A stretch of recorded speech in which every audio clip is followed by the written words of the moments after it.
Hello girls. Today we will do our next chapter, that is chapter number 17, financial statements without adjustment. This is one of the most important chapter. So kindly listen this chapter carefully. सबसे पहले financial statement क्या होता है? बेटा financial statement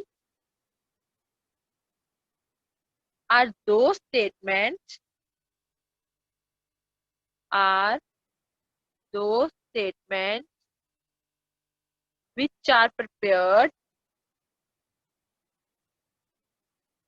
at the end of the year. कब बनती है ये फाइनेंशियल स्टेटमेंट्स हमारी? Eight the end of the year, in order to show the financial position of business enterprise. Financial statement, it is a summary of all accounts. बेटा क्या ये summary of all accounts? जैसे कि बच्चे मैंने आपको process of accounting में आपको बताया था, प्रोसेस ऑफ अकाउंटिंग में हमने करा था ना, सबसे पहले हमारा क्या होता है? रिकॉर्डिंग, नेक्स्ट हम करते हैं क्लासिफाइंग, नेक्स्ट हम करते हैं एनालाइजिंग, समराइजिंग. ओके, सो बेटा फाइनेंशियल स्टेटमेंट्स होती हैं हमारे फाइनल अकाउंट्स, उनको हम फाइनल अकाउंट्स भी कहते हैं. अब एक कंपनी है, एक पर्सन है, उसने रिकॉर्डिंग कर ली, मीन सारी बुक्स में एंट्रीज को रिकॉर्ड कर लिया. नेक्स्ट उसने क्लासिफाई कर लिया जो ट्रांजेक्शन जिस ग्रुप के रिलेटेड थी, परचेजेस की, सेल की, कैश की, सेल रिटर्न की, उसमें डिवाइड कर दिया. अब लास्ट में उसने बनाना है समरी. समरी को बेटा हम एक इन कहते हैं संक्षेप रचना पंजाबी में. वो क्या होता है कि अगर हम इतना बड़ा पूरा पैराग्राफ किया है तो उसका 1/3 लिखते हो, यही वही बात है. अब हमने जैसे सपोज करो मैं आपकी कंपनी में पैसा लगाना चाहती हूँ, तो क्या मैं आपको 365 दिन का 365 डेज का जनरली कि आपने रोज क्या क्या किया है, क्या एंट्री है, कितना है, क्या बेचा है, कितने खर्चे किए, नो. मैं ना इतनी वेली हूँ ना मैं इतनी इंटरेस्टेड. सो मैं आपकी समरी चेक करूँ. जो एक कंपनी है वो क्या बनाएगी? समरी बनाएगी. Summary means eight the and वो एक रिपोर्ट तैयार करेगी जिसको हम बोलते हैं फाइनल रिपोर्ट, जिसमें वो लिखेगी साल भर के कितने टोटल परचेजेस है, कितनी टोटल सेल्स है, कितने एक्सपेंस है, कितनी इनकम्स है, मींस टोटल सब कुछ निकालकर हमें प्रॉफिट हुआ है या लॉस हुआ है. क्योंकि कोई भी बिजनेसमैन है वो एट द लास्ट इंटरेस्टेड सिर्फ इसी में ही है कि उसको प्रॉफिट हुआ है या लॉस हुआ है. तो वो यही देखेगी और कोई कुछ भी नहीं देखेगा. इसको हम बोलते हैं फाइनेंशियल स्टेटमेंट. तो कब बनते हैं? Eight the end of the year. We show the financial position of business enterprise. इसमें हमारे बेटा दो अकाउंट बनते हैं mainly, trading and profit and loss account, which shows profitability position कि कंपनी को प्रॉफिट्स हो रही है या लॉस हो रही है. कौन सी पोजीशन बताते हैं? ये profitability position of business enterprise. Next बनता है हमारा बैलेंस शीट. ये क्या बताते हैं? True and fair view of financial position of business enterprise. True and fair view of means balance sheet में हमारी बेटा दो चीजें होती है, एक होती है एसेट्स और एक होती है लायबिलिटी. ये दोनों हमेशा क्या होनी चाहिए? सेम होनी चाहिए. अगर कंपनी के पास इतनी एसेट्स हैं कि वो अपनी लायबिलिटीज को पे कर सके, तो इट मींस कंपनी की फाइनेंशियल पोजीशन ठीक है. कंपनी के पास इतनी एसेट नहीं है कि वो अपनी लायबिलिटी को प्ले कर सके, इट मींस कंपनी की फाइनेंशियल पोजीशन ठीक नहीं. तो आई होप आपको फाइनेंशियल स्टेटमेंट के बारे में क्लियर हो गया हो. तो इसमें मैं आपको अकाउंट बनाती हूँ, इसको बहुत ध्यान से करना. इसमें हमने क्या करना? सबसे पहले इसमें हमने 3 अकाउंट्स बनाने हैं. एक बनाना हमने ट्रेडिंग अकाउंट, एक बनाना हमने इसमें profit and loss account, third number पे हमने बनाना है इसमें बैलेंस शीट. हम एक एक करके बनाएंगे. Trading account, profit and loss account and balance. Trading account, trading account से हमारा क्या निकालना है, देखो ध्यान से, पहले क्या फाइंड आउट करना है इस अकाउंट से हमने, ग्रॉस प्रॉफिट या ग्रॉस लॉस। क्या निकालना हमने, ग्रॉस प्रॉफिट या gross loss. Profit and loss account से हमने क्या निकालना है, नेट प्रॉफिट या नेट लॉस। क्या निकालना है, नेट प्रॉफिट या नेट लॉस। और बैलेंस शीट में हमारी एसेट किसकी इक्वल होनी चाहिए, लायबिलिटी। ये याद रखो, पहले 3 अकाउंट्स हमने बनाने हैं, trading account, profit and loss account और बैलेंस शीट। यहाँ से हमारा प्रैक्टिकल शुरू होता है। ट्रेडिंग अकाउंट से हमने क्या निकालना है, ग्रॉस प्रॉफिट या gross loss. Profit and loss account से हमने निकालना है नेट प्रॉफिट या नेट लॉस। बैलेंस शीट से हमने निकालना है asset is equal to liabilities. दोबारा बता रही हूँ, ट्रेडिंग अकाउंट से हमने क्या निकालना है, ग्रॉस प्रॉफिट या ग्रॉस लॉस। और प्रॉफिट एंड लॉस अकाउंट से क्या निकालना है, नेट प्रॉफिट या नेट लॉस। और बैलेंस शीट में assets is equal to liability, assets is equal to liability. Is it clear? अब मैं आपको सम करवाती हूँ, जो ध्यान से। ट्रेडिंग अकाउंट, कौन सा अकाउंट है हमारा, ट्रेडिंग अकाउंट। मैं आपको सबसे पहले अकाउंट बनाती हूँ, पहले आप मेरी बात सुनो ध्यान से। मैंने आपको बोला अभी ट्रेडिंग अकाउंट से आप निकालना है ग्रॉस प्रॉफिट या ग्रॉस लॉस। तो मैंने आपको मुझे फॉर्मूलेस करवाए थे, याद करो। ग्रॉस प्रॉफिट का फॉर्मूला क्या होता था, क्या होता है फॉर्मूला ग्रॉस प्रॉफिट का, net sales minus cost of goods sold. यही होता है, net sales minus cost of goods sold. क्या होता है formula, net sales minus cost of goods sold. Net sales कैसे निकालते हैं, net sales is equal to total sales means cash sales plus credit sales minus sales return. कैसे निकालते हैं, minus sales return, cash sales plus credit sales minus sales return. Sales return को बेटा हम return inward भी कहते हैं, क्या कहते हैं इसको, रिटर्न इनवर्ड। आई होप ये आपको याद हो। Gross profit is equal to net sales minus cost of goods sold. Net sales कैसे निकालते हैं, total sales minus sales return. Clear है? अब नेट सेल्स तो आ जाएगा, कॉस्ट ऑफ गुड्स सोल्ड कैसे निकालते हैं, opening stock plus net purchases plus direct expenses minus closing stock. Opening stock plus net purchases plus direct expenses minus closing stock. Okay, done? Now we will do the sum related to this. Kindly listen it carefully. In this sum आपको बोला trading account बनाओ for the year ending 31st March 2014. आपको opening stock given है, cash sales given है, credit sales given है, return outward. Return outward means purchases return given है, wages and salary. मैं पहले यहाँ पे टिक कर रही हूँ, ये क्या है, wages is our direct expense. आपको देखना है डायरेक्ट है कि इनडायरेक्ट है। Carriage inward, all the inwards are our direct expense. Freight inward, cartage inward.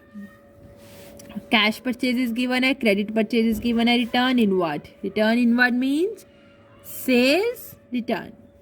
सो आपको बनाना है ट्रेडिंग अकाउंट। बनाए, सबसे पहले हम क्या लिखेंगे, ट्रेडिंग अकाउंट ऑफ, जिसका आप बना रहे हो, आपको नहीं पता तो रहने दो, एज ऑन या फॉर द ईयर एंडेड, कब बना रहे हो, 31st मार्च 2014 को। ओके, सो हम ये बना लेते हैं यहाँ पे, format debit credit, particulars amount, particulars amount। देखो मैं क्या करती हूँ, मैं कैसे सम करती हूँ आपको बताती हूँ। मैंने पहले जो फॉर्मेट है, क्योंकि ट्रेडिंग अकाउंट में और कुछ नहीं आता, सिर्फ 5 आइटम्स आती हैं, वही डालूंगी मैं। ठीक है, कौन सी आती है? जो मुझे गिवन है, मुझे नज़र आ रहा है, मैंने सारा सम पढ़ा है, मुझे ओपनिंग स्टॉक भी गिवन है, मुझे सेल्स गिवन है, परचेजेस गिवन है, डायरेक्ट एक्सपेंस गिवन है, क्लोजिंग स्टॉक गिवन है। सो मैं पूरा फॉर्मेट का फॉर्मेट लिख देती हूँ। To opening stock, to net purchases, to direct expenses, by, यहाँ पे क्या आएगा? बाय नेट सेल्स, यहाँ पे 2 आइटम बस, by closing stock. Opening stock, net purchases, direct expenses, net sales और क्लोजिंग स्टॉक। धीरे धीरे आपको आइटम्स लर्न हो जाएंगी, ठीक है बेटा। आप सबसे पहले देखो opening stock that is given to you, कौन सा है? 1,50,000। एक ओपनिंग और क्लोजिंग स्टॉक में कोई एडजस्टमेंट नहीं होती, बाकी हम बाद में लिखेंगे। क्लोजिंग स्टॉक 2 गिवन है, 90,000 इज द कॉस्ट प्राइस और मार्केट वैल्यू 84,000। मैंने आपको बताया अगर आपको 2 प्राइस गिवन होंगे क्लोजिंग स्टॉक के, तो दोनों में से which ever is less that is 84,000, आपको वो क्लोजिंग स्टॉक लिखना है। क्या हो गया? ओपनिंग स्टॉक हो गया, क्लोजिंग स्टॉक हो गया। अब हम एक एक करके लिखते हैं। सबसे पहले नेट परचेजेस, ये निकाल लें हम, 3 चीजें निकाल लेते हैं। देखो नेट परचेजेस, क्या फॉर्मूला नेट परचेजेस का हमारा? Cash purchases plus credit purchases minus purchases return. Cash purchases plus credit purchases minus purchases return. Cash purchases क्या है हमारी? That is given to us, that is 50,000। Credit purchases ये भी मुझे given है, that is 10 lakh. आप देखो आपको गिवन होगी। से purchases return, return outward given है ना आपको, देखो कितने गिवन है? दैट इज 10,000, ये माइनस कर दिया। सो हम निकाल लेते हैं 10 lakh plus 50,000 minus 10,000, that is 10,40,000। Done. Next हम निकालते हैं नेट सेल्स। क्या फॉर्मूला होता है? Total sales minus sales return, means cash sales. फॉर्मूले बेटा आपको याद होने चाहिए, तभी आएगा ये सम आपको। कैश सेल्स कितनी गिवन है हमें? 60,000। क्रेडिट सेल्स हमें कितनी गिवन है? That is 12 lakh. Cell return means return inward कितने गिवन है हमें? 20,000। तो कितना आ गया हमारे पास? 12 लाख प्लस 60,000 माइनस 20,000। सो ये मेरे पास आ गया 12,40,000। देखो मेरे पास नेट सेल्स भी आ गई, नेट परचेजेस भी आ गई। अब एक चीज रह गई है मेरे पास, that is a direct expense. अब देखो आपके पास डायरेक्ट एक्सपेंस कौन कौन से हैं, आपने वो लिख देने हैं। कौन कौन से हैं? पहला एक्सपेंस है वेजेस एंड सैलरीज 4,000 प्लस और कौन से है? कैरेज इनवर्ड 2,000 प्लस और कौन सा है आपके पास? Freight inward 3,000 plus cartage inward 1,000। These are our direct expense. कितने हो गए? 4 प्लस 2 6 प्लस 3 9 प्लस 1 10। कितने हो गए ये? 10,000 इज अवर डायरेक्ट एक्सपेंस। मैंने तीनों चीजें निकाल ली। क्लियर? अब हम लिख देते हैं पीछे आपने जहां पे अकाउंट बनाया था। नेट सेल्स मेरे पास आई थी 12,40,000। डायरेक्ट एक्सपेंस आए थे 10,000 और नेट परचेजेस आई थी 10,40,000। ओके बेटा, यहाँ तक क्लियर हो गया। अब हमने निकालना है ग्रॉस प्रॉफिट या ग्रॉस लॉस। वो कैसे निकलेगा? इन दोनों को प्लस, ये सब माइनस। देखो ध्यान से, 12,40,000 प्लस 84,000, 13,24,000। ये टोटल भी यही आएगा, लिख लेना 13,24,000। ये 2 लाइंस जरूर लगाते हैं जब हमारा अकाउंट खत्म होता है। माइनस, ये माइनस 1,50,000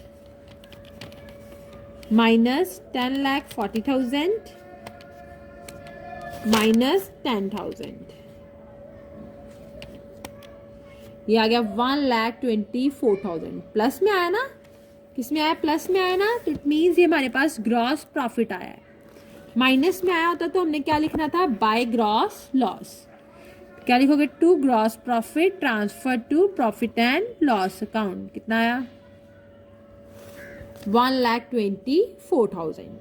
अब यही आंसर अगर हमें माइनस में आता तो हमने यहाँ लिखना था by gross loss transfer to profit and loss account. देखो आई होप आपको ट्रेडिंग अकाउंट क्लियर हो गया हो। स्टिल अगर आपको कोई प्रॉब्लम हो then you can ask from me. Thank you.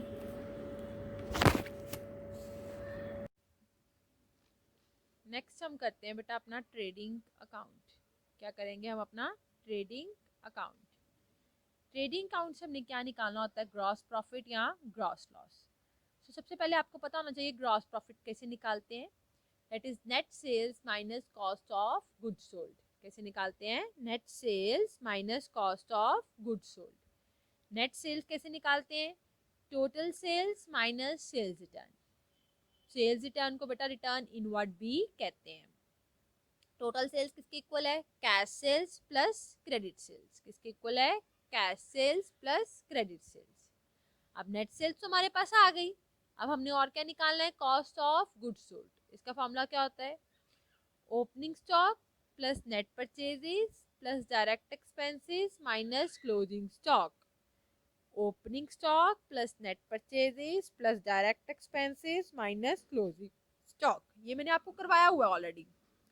अब नेट परचेजेस कैसे निकालते हैं, नेट परचेजेस इक्वल टू, जैसे नेट सेल्स होती है वैसे नेट परचेजेस होती है, total purchases minus purchases return. Total purchases means cash purchases plus credit purchases. और परचेजेस रिटर्न को हम और क्या कहते हैं, रिटर्न आउटवर्ड भी कहते हैं। क्या कहते हैं हम, रिटर्न आउटवर्ड भी कहते हैं। Is it okay. Direct expenses क्या होते हैं, डायरेक्ट एक्सपेंस होते हैं बेटा which are directly related to the cost of production. जो प्रोडक्ट को बनाने में डायरेक्टली रिलेट करते हैं उसको हम बोलते हैं direct expense. Is it okay. इसमें जो मेनली आते हैं आप याद रखो, wages, carriage, carriage inward, inward कोई भी खर्चा है बेटा, फ्रेट इनवर्ड, कैरेज इनवर्ड, ठीक है, कार्टेज इनवर्ड, कुछ भी इनवर्ड कोई भी खर्चा है तो वो आपका डायरेक्ट एक्सपेंस है। Wages, carriage, carriage inward, freight, freight inward, ये सारे खर्चे आपके कौन से हैं, डायरेक्ट एक्सपेंस है। ओके। और ट्रॉय ड्यूटी, जिसको हम बोल देते हैं चुंगी कर, टैक्स लगा हमने गुड्स खरीदी है।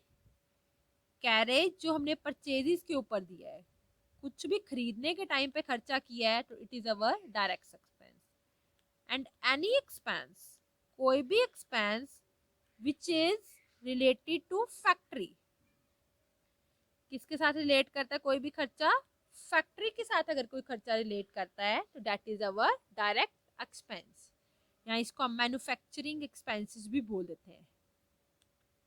कौन से एक्सपेंस बोल देते हैं, मैन्युफैक्चरिंग एक्सपेंसेस। आपको ये लर्न करने हैं expense, wages, carriage, carriage inward, freight, freight inward, और ट्रॉय duty, any expense which is related to factory and manufacturing expenses.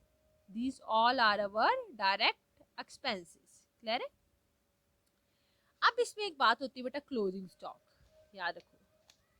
इसकी बात होती है हमारी क्लोजिंग स्टॉक की। इसकी दो प्राइस होती है, एक होती है कॉस्ट प्राइस, एक होती है market price. So which ever is less, दोनों में से जो भी लेस होएगा वही आपने क्लोजिंग स्टॉक शो करना होता है। ओके। सो अब मैं आपको बनाती हूँ ट्रेडिंग अकाउंट, ध्यान से सुनना कैसे बनाना है। ट्रेडिंग अकाउंट ऑफ, जिस पर्सन का बना रहे हो, एज ऑन, जिस डेट को बना रहे हो, पूरी लाइन लिखनी है। Trading account of as on, जिस डेट को बना रहे हो। So it is in the form of T shaped, left side debit side, right side credit side. अब इसमें डेट का कॉलम नहीं बनता, क्यों, क्योंकि हम इसमें एक particular date at the end of the year ही बना रहे हैं, सो कोई और डेट नहीं आएगी। तो इसमें सिर्फ दो column, particulars amount, particulars amount. जो मैं आपको बोलूँगी जैसे फॉर्मेट आपने वही लर्न करना है। Particulars amount, particulars amount. Clear है? आप देखो, सबसे पहले आपको डेबिट साइड पे कौन कौन सी आइटम आनी है आपको याद रखना है। जैसे आपको मैंने बोला कॉस्ट ऑफ गुड्स सोल्ड का फॉर्मूला, वही याद रखो जैसे बताया। To opening stock plus net purchases direct expenses minus closing stock by closing stock. आपको याद रखना है डेबिट क्या आना है और क्रेडिट क्या आना है। लर्न हो गया? Opening stock, net purchases, direct expenses by closing stock. Opening stock plus net purchases plus direct expenses by closing stock. Okay done. I hope आपको क्लियर हो गया हो इतना। ठीक है, अब हमने यहाँ पे लिखना है से हमने निकालना क्या है ट्रेडिंग अकाउंट से, ग्रॉस प्रॉफिट या ग्रॉस लॉस। वो कैसे आएगा? सेल्स में से अगर हम cost of goods sold minus कर देंगे, यहाँ लिखेंगे बाय नेट सेल्स। क्या लिखेंगे? Bye net sales. 5 आइटम्स हो गई। इधर आया opening stock, net purchases, direct expenses. इधर आया by closing stock, by net sales. इसको याद रखना है। Opening stock, net purchases, direct expenses, by closing stock, by net sales. अब आपने बैलेंस करना है, इन दोनों को प्लस करना है और ये तीनों माइनस कर देने हैं। अगर बैलेंस इस साइड आता है तो आपने लिखना है to gross profit transfer to profit and loss account. क्या लिखना है? To gross profit transfer to profit and loss account. ठीक है बेटा? अगर बैलेंस इस साइड आता है तो आपने लिखना है by gross loss transfer to profit and loss account. क्या लिखना है? By gross loss transfer to profit and loss account. इस साइड आया तो to gross profit transfer to profit and loss account. इस साइड आया तो by gross loss transfer to profit and loss account. I hope आपको इतना clear हो गया हो। एक बार अच्छी तरीके से फॉर्मेट लर्न करो। Opening stock, net purchases, direct expenses, इधर आना है सेल्स और क्लोजिंग स्टॉक। इन 5 आइटम्स के अलावा बेटा कोई और आइटम नहीं आनी। ठीक है बेटा? इधर आया बैलेंस टू प्रॉफिट, इधर आया तो लॉस। एक बार देख लो पूरा फॉर्मेट।